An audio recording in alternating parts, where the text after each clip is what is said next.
Hi everyone! Welcome to the Empath Tarot. It's another love reading, timeless and general. Take what resonates lang po. Maybe some part of the reading makaresonate kayo.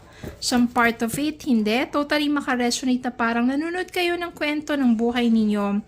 Or hindi naman kaya dahil iba't ibang mga energies to. Then malalaman din natin kung ano yung mas malalakas na energies dito. Kung anong zodiac sign or kung anong mga signs yan. Water sign, fire, air, or earth. Tingnan natin ngayon kung ano yung mga messages sa atin, mga aral at kabay sa buhay, pag-ibig, and life in general. Especially this, sabihin natin, this April onwards. Ano kaya yung mangyayari? Mga posibleng mangyari sa'yo, sa person mo, sa connection ninyo. Especially kung wala kayong contact, or may tampuhan, or complicated. Tingnan po natin. Spirit guys, send me messages. Anong love connections ito, lessons in life and guidance na nais yung ipabatid sa amin. Mga aral at kabay sa buhay, pag-ibig and life in general. Anong sitwasyon to? Anong mga posibleng mangyari sa kanilang connection?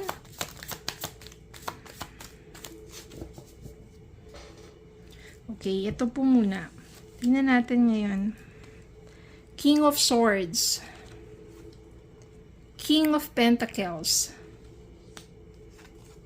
Queen of Pentacles. Judgment. Okay, I can sense here that may dalawang taong involved. King of Swords, siya yung someone na hindi siya emotional, pero itong taong to, klaro to, kung ano yung nasa isipan niya, totoo ang kanyang mga sinasabi, honest siya sa'yo, and very thoughtful to. Logical to, hindi siya padadala sa kanyang emotions. No, kaya siguro kung mapapansin mo ko tong taong to, hindi siya ganun ka-emotional o yung pag-handle ng emotions, especially sa babae, no. It's more of pag-usapan natin, let's talk, or ano, parang feeling mo na wala siyang pakialam kasi hindi siya nagpapakita ng emosyon no. Then, King of Pentacles, someone naman na, ito very supportive to, especially pagdating sa mga financial matters, at napakasipag ng taong to. So, siguro, masasabi dito, Queen of Pentacles, kung ikaw yung someone who is focusing sa goal mo, na paunlarin ang sarili mo, ang pamumuhay mo, no, maybe, si King of Pentacles, maaring siya, masasabi natin na match sa'yo. Pero tignan pa natin kasi dalawa nga silang involved dito Meron ditong judgment. So, ibig sabihin, may evaluate mo rin kung sino sa kanila yung talagang mas matimbang sa puso at isipan mo. Ano ba ang sitwasyon ninyo ngayon? Tingnan natin. Dalawang taong involved dito. Dalawang person involved. At nandun ka sa point ng parang tinitimbang mo sila. Ano ba ang sitwasyon ninyo? Tingnan natin ngayon ano ba ang sitwasyon ninyo. Sino ba tong dalawang to sa buhay mo, no?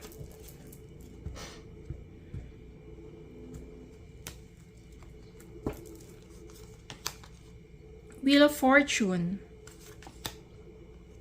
Nine of Swords. The World. Wheel of Fortune, the World. Success to. At maaring isa sa kanila, long distance. At ang isa sa kanila, someone who is thinking of you. Maaring isa sa kanila dito. I can sense here na ang isa dito, kakilala mo siya ka-LDR mo. Ang isa naman dito, maaring ex mo. So, isang person bago kakilala, at isa naman maaring ex mo, na nais na magbalik sa'yo, at minsan hindi yan makatulog kakaisip sa'yo kung paano siya mag-reach out sa'yo. Magiging maganda ang ikot pagdating sa love life mo. Kasi isa sa kanila will give you fulfillment, accomplishment, pagdating sa heart's desire mo. I can sense here na maybe Queen of Pentacles ka, kala mo kamatch mo na si King of Pentacles, pero minsan nagka-clash kayo. At maaring doon, nagkaroon ng, sabihin natin ng hindi pagkakaunawaan. Although kasi pareho kayong Pentacles no? At maaring ito yung si ex mo. Ngayon, si King of Swords, someone na palagi mo nakakausap, although hindi mo siya aanigan, parang, yun nga, emotional, diba? Pero kapag kausap mo siya, parang nagiging clear ang mind mo. Parang panatag ka. Kasi nararamdaman mo na this person is honest with you.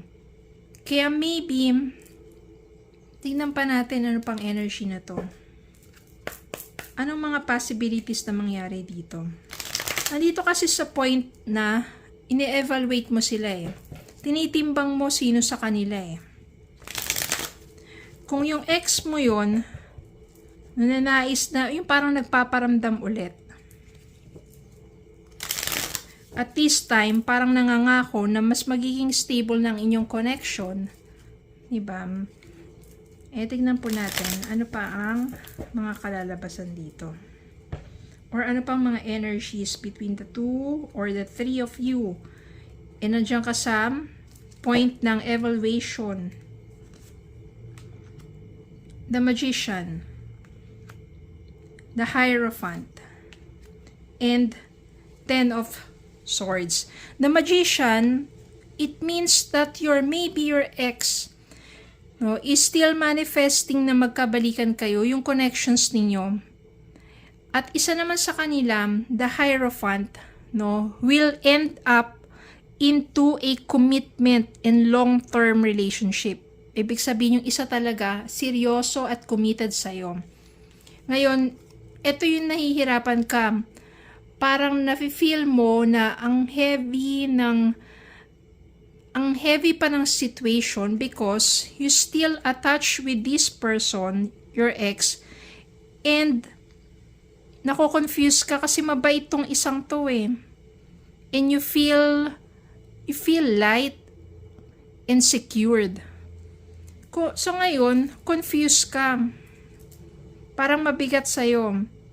O parang ganun yung nangyayari ditong sitwasyon. Ngayon, kuha tayo ng message. Ano ba yung mga gabay? At kung sino sa kanila ang nararapat para sa'yo. Actually, ikaw yan. Ikaw nakakaalam kung sino talaga sa kanila.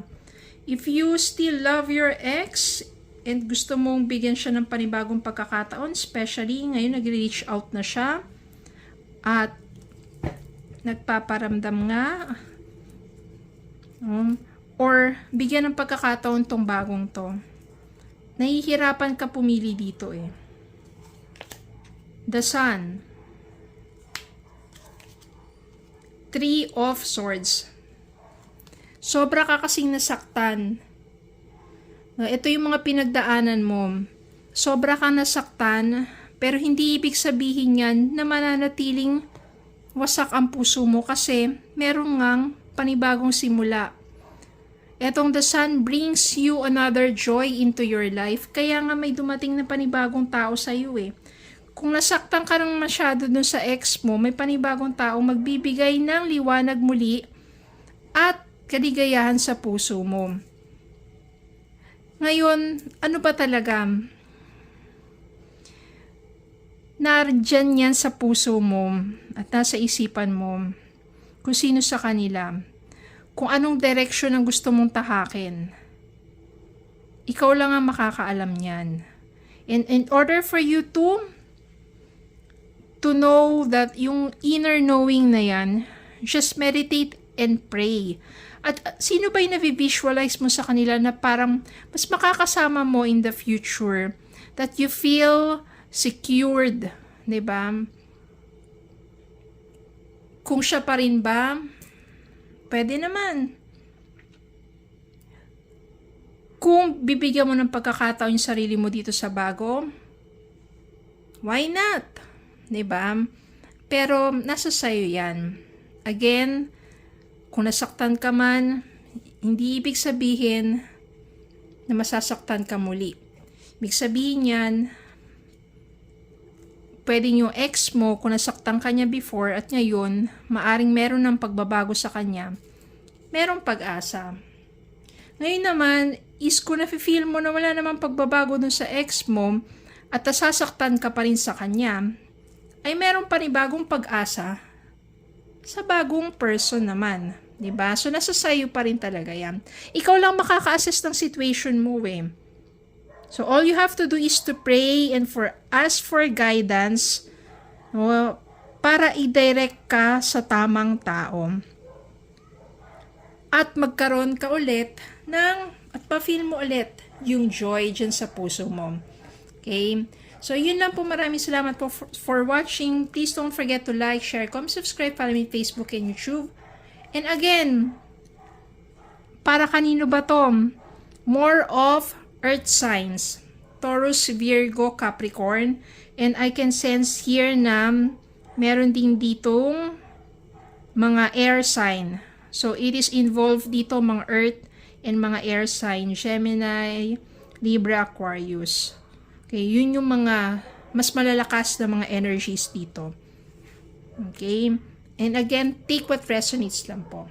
So, yun lang po. Maraming salamat po. Have a good day po and God bless.